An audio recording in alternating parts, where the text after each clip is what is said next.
নির্বাচনের আলাপ যেহেতু খুব সামনে চলে আসছে, মানে সর্বোচ্চ এটা এপ্রিলেই যাচ্ছে এখন পর্যন্ত মনে হচ্ছে, এগিয়ে আসার সম্ভাবনা আছে এবং আমি ধারণা করি প্রধান উপদেষ্টা এবং জনাব তারেক রহমানের বৈঠকের পর এটা ফেব্রুয়ারিতে চলে আসার সম্ভাবনা আছে, ফেব্রুয়ারির ফার্স্ট উইক অথবা জানুয়ারির শেষ উইকে। নির্বাচন যখন এগিয়ে আসছে, একটা খুব গুরুত্বপূর্ণ প্রশ্নের একটু সুরাহা হওয়া দরকার। এটা নিয়ে অনেক দিন কথা বলবো ভাবছি, কিন্তু খুবই ইনস্ট্যান্ট ইস্যুকে অ্যাড্রেস করতে করতে কথাগুলো বলা হয়ে ওঠেনি। সেটা হচ্ছে 3 জন ছাত্র উপদেষ্টা, এর মধ্যে 2 জন এখন উপদেষ্টা আছেন, একজন বেরিয়ে এসছেন।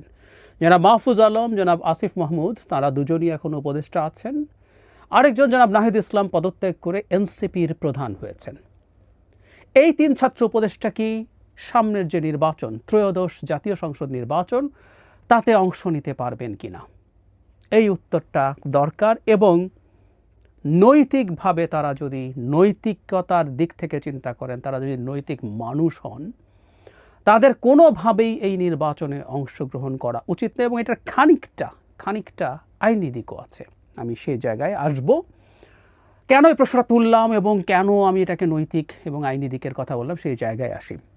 আমাদের মনে থাকার কথা, এই অন্তর্বর্তীকালীন সরকার ক্ষমতায় আসার পরে তারা নভেম্বর মাসে, এটা সম্ভবত এটা নভেম্বর মাসে, তারা একটা অধ্যাদেশ জারি করতে চেয়েছিলেন। কারণ এই যে অন্তর্বর্তীকালীন সরকারটা তৈরি হয়েছে, এটা আমাদের কনস্টিটিউশনের আর্টিকেল 106-কে রেফারেন্স নিয়ে আমাদের আপিল বিভাগ, সেই সময়কার আপিল বিভাগ, শেখ হাসিনার আপিল বিভাগ, তারা এই সরকারটাকে গঠিত হতে পারে বা বৈধতা, এই সরকার বৈধ, এরকম একটা মতামত দিয়েছে।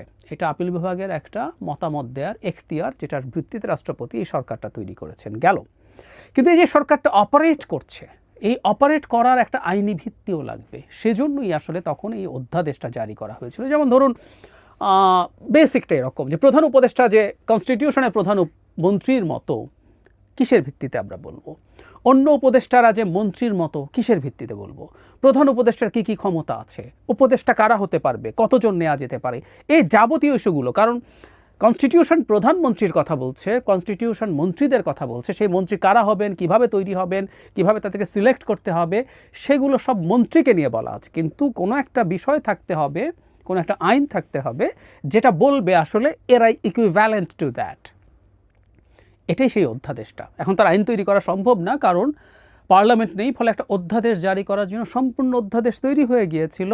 এবং সবচেয়ে জরুরি কথা, এই কথাটা মনে রাখুন সবাই, আমরা ওই 3 ছাত্র উপদেষ্টার আলোচনা যখন আসবো সেখানে আসবো, এটা উপদেষ্টা পরিষদে পাশও হয়েছিল, কিন্তু এটা গেজেট নোটিফিকেশন হয়নি। অর্থাৎ এটা শেষ পর্যন্ত অধ্যাদেশ হওয়ার জন্য রাষ্ট্রপতির সিগনেচার লাগবে এবং সেটা গেজেট করে দিতে হবে। আমি সোফার যদ্দূর দেখেছি এটা হয়নি। এখন প্রশ্ন আমি এটাও করি, এইটা কেন এখনো অধ্যাদেশ হয়নি? এবং সেটা যদি না হয়ে থাকে, আমি তো টেকনিক্যালি দেখছি এই সরকারের বেশ কিছু জিনিস আদালতে চ্যালেঞ্জ করা যায়। ধরুন, একজন উপদেষ্টা যিনি মন্ত্রীর যে সুযোগ সুবিধা ভোগ করছেন, সেই সুযোগ সুবিধা কেন উনি ভোগ করছেন, এটা কিন্তু কেস করা যায়। কারণ খুব স্বাভাবিকভাবেই এই যে উপদেষ্টা পরিষদ তৈরি হলো, তিনি যে মন্ত্রীর সুযোগ সুবিধা পাবেন, এটা কোথাও না কোথাও লেখা থাকতে হবে কোনো না কোনো আইনে। আগে আমাদের ত্রয়োদশ সংশোধনী যখন তত্ত্বাবধায়ক সরকার ছিল, তখন সেগুলো ছিল, কিন্তু এখন তো নেই। তাহলে এই জিনিসটা হয়নি কেন? আমি খুব অবাক হই। এবং এই দৃষ্টিকোণ থেকে এই সরকারের বেশ কিছু জিনিস, এই সরকার বৈধ, কেউ কেউ এটাকে অবৈধ সরকার বলেন, এটা বৈধ সরকার, কারণ এরকম একটা সরকার তৈরি হতে পারে বলে আপিল বিভাগের মতামত আছে, ডিবেট আছে। মতামত তো রায় না, তাই এটা বৈধ হবে না। আমি ডিবেটে ঢুকছি না, আমি বৈধ ধরে নিচ্ছি। কিন্তু এই সরকারের বহু জিনিস আছে যেগুলো লিগালি চ্যালেঞ্জ হতে পারে। শুধু তাই না, জরুরি অবস্থা, এখানেও এটা আছে। জরুরি অবস্থা জারি আমরা দেখেছি, কেউ কেউ একসময় রাষ্ট্রপতির হাতে জরুরি অবস্থা আছে, চুপ জরুরি অবস্থা জারি করে দিবেন। ওয়াকরুজ্জামান আছে, এই 2 জন হলো ইন্ডিয়ার লোক, হাসিনার লোক, তারা করে দেবে, এসব ফালতু কথাবার্তা অনেকে বলতে শুনেছি। তখন এটা নিয়ে ভিডিও করে আমি কনস্টিটিউশন ধরে দেখিয়েছিলাম আসলে জরুরি অবস্থা আদতে প্রাইম মিনিস্টারের হাতে। কারণ প্রাইম মিনিস্টারের প্রতি স্বাক্ষর ছাড়া কখনোই জরুরি অবস্থা জারি করা যাবে না। আর এই যে অধ্যাদেশ আছে সেখানে ওই জিনিসটা ক্ল্যারিফাই করা আছে, ওখানে প্রাইম মিনিস্টারের জায়গায় প্রধান উপদেষ্টার প্রতি স্বাক্ষর লাগবে। এরকম সব বিস্তারিত মানে উপদেষ্টা কারা হবেন, উপদেষ্টার যে যোগ্যতা, ধরুন মন্ত্রী হওয়ার যা যোগ্যতা, সেটাই যদি থাকতে হয় সেটাও লিখিত থাকতে হবে। এবং আমি এই অধ্যাদেশটার একটা অংশ আপনাদের দেখিয়েছিলাম জনাব খলিলের ক্ষেত্রে।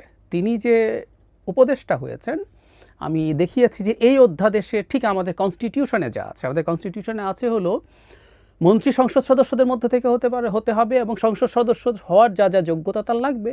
এর মধ্যে দ্বৈত নাগরিকত্ব মানে একক তো প্রশ্নই আসে না, দ্বৈত নাগরিকত্ব থাকলেও তিনি সংসদ সদস্য হতে পারেন না। 10% টেকনোক্র্যাট মন্ত্রী নেওয়া যায়, সেই ক্ষেত্রেও তাদের সংসদ সদস্য না হলেও চলবে, কিন্তু সংসদ সদস্য হওয়ার যা যা যোগ্যতা দরকার সেগুলো তার থাকতে হবে। তার মানে হচ্ছে এই কোনোভাবেই, আমি আবারও বলছি, কোনোভাবেই বাংলাদেশের হিসাবে কোনো মন্ত্রী দ্বৈত নাগরিকত্ব নিয়ে হতে পারবেন না। ইনফ্যাক্ট উপদেষ্টাদের ক্ষেত্রেও ঠিক এই কথাটাই অধ্যাদেশে লেখা ছিল।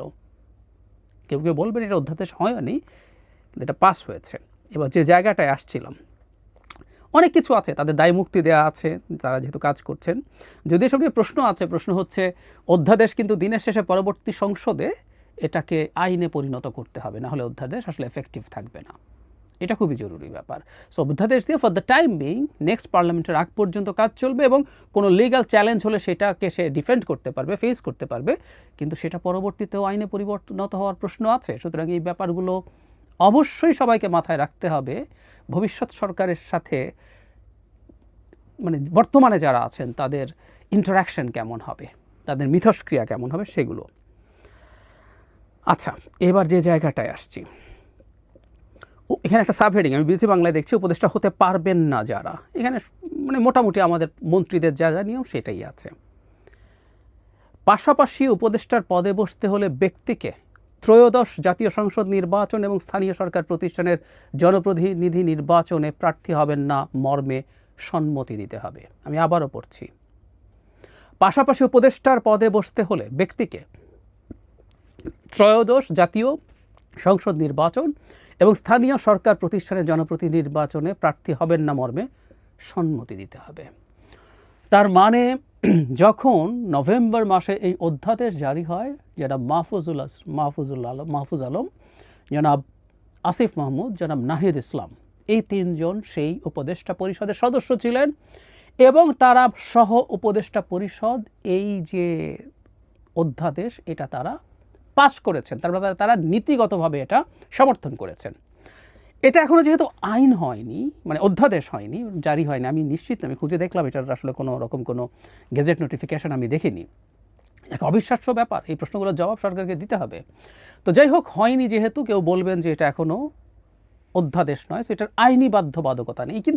কিন্তু যারা বসে একটা ক্যাবিনেটে বসে ডিসাইড করেছেন, সম্মতি দিয়েছেন, ক্যাবিনেটের সিদ্ধান্তে কেউ যদি মানে ডিবেটও করে, বিরোধিতাও করে, দিনের শেষে যখন এটা সর্বসম্মত সিদ্ধান্ত হয় সেটা প্রত্যেককে ওন করতে হয়। তার মানে 3 ছাত্র উপদেষ্টাও আসলে অ্যাগ্রি করেছেন তারা কখনো ত্রয়োদশ জাতীয় সংসদ নির্বাচন বা লোকাল গভর্নমেন্ট ইলেকশনে, অন্তত এই দফায় যেগুলো হবে সেগুলোতে তারা পার্টিসিপেট করবেন না। এখন পরিস্থিতিটা একটু দেখা যাক। জনাব নাহিদ ইসলাম অলরেডি এনসিপির নেতা হয়েছেন, তিনি কি নির্বাচন করবেন না? তিনি তো অলরেডি রাজনীতিবিদ।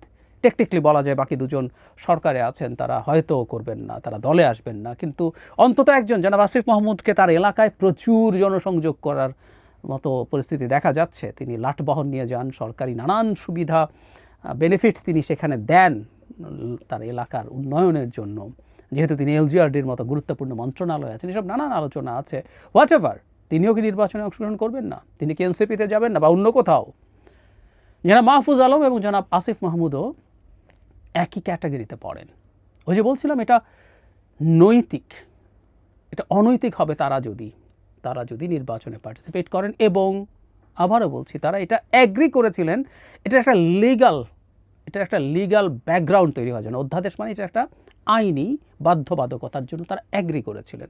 সো এটা এক ধরনের নৈতিক শুধু না, আইনি বাধ্যবাধকতাও আছে। গায়েজরা বলতে পারেন আমি তো কোনো নিয়ম ভাঙছি না, কোথায় লেখা আছে, এসব বলতে পারেন, কিন্তু আমি দেখিয়ে দিলাম আমাদের এই আলাপটাও মনে হয় মাঠে থাকা জরুরি হবে। তারা তো এমনি এটা করে ফেলেননি, তারা এটা করেছিলেন, এটার ব্যাপারে তাদের ব্যাখ্যা দিতে হবে। আর আরেকটা জিনিস আমি একটু সরকারের দিক থেকেও ব্যাখ্যা চাইব, সেটা হলো এই অধ্যাদেশ জারি হলো না কেন? এই অধ্যাদেশের অবর্তমানে বহু কিছু নিয়ে প্রশ্ন তোলা যায়। এই যে উপদেষ্টারা বসে মন্ত্রিত্ব করছেন, তাদের আদেশ শোনা যাচ্ছে, আদেশ প্রতিপালিত হচ্ছে, তাদের বেনিফিট হচ্ছে, বা তারা আরও অনেক নিয়োগের ক্ষেত্রে সাইন করছেন, প্রত্যেকটা প্রশ্নবিদ্ধ করা যায়। কারণ কারণ আমাদের সংবিধানে, আইনে কোথাও উপদেষ্টা বলে কিছু নাই, প্রধান উপদেষ্টা বলে কিছু নাই। এগুলোর এই লিগ্যাল ব্যাকগ্রাউন্ড ছাড়াই সরকার 10 মাস পার করে দিয়েছে। এটাও সরকারের কোন ধরনের কূটকৌশল আমি নিশ্চিত নই। অধ্যাদেশ কি পরবর্তীতে জারি করতে চান তারা শেষের দিকে গিয়ে? তখন কি এই ছাত্ররা মানে উপদেষ্টারা নির্বাচন করতে পারবেন না, এরকম সম্মতি দিতে হবে, এটা তুলে দেবেন? আমরা খেয়াল রাখবো, এগুলোর অলরেডি ডকুমেন্ট আছে, এই জন্য কথা বলে রাখা দরকার বলে মনে করছি। একটা অন্তর্বর্তীকালীন সরকার, তত্ত্বাবধায়ক সরকার না, কিন্তু এটা একটা নিউট্রাল সরকার হওয়ার কথা ছিল, এর কোনো স্টেক থাকার কথা ছিল। এর কেউ নির্বাচন করা মানে ক্ষমতায় যাওয়ার চেষ্টা করা, আবার কোনোভাবেই সেটা উচিত হয় না, এটা অনৈতিক। এবং এই রকম একটা কাজ এই সরকারের করা উচিত না। এবং অধ্যাদেশ যদি জারি করা হয় তার মধ্যে এই অপশনটা থাকা উচিত হবে, কারণ 3 ছাত্র উপদেষ্টাই জেনে শুনে বুঝে এই সরকারে গেছেন এবং জেনে শুনে বুঝে এই অধ্যাদেশ পাশ করেছেন।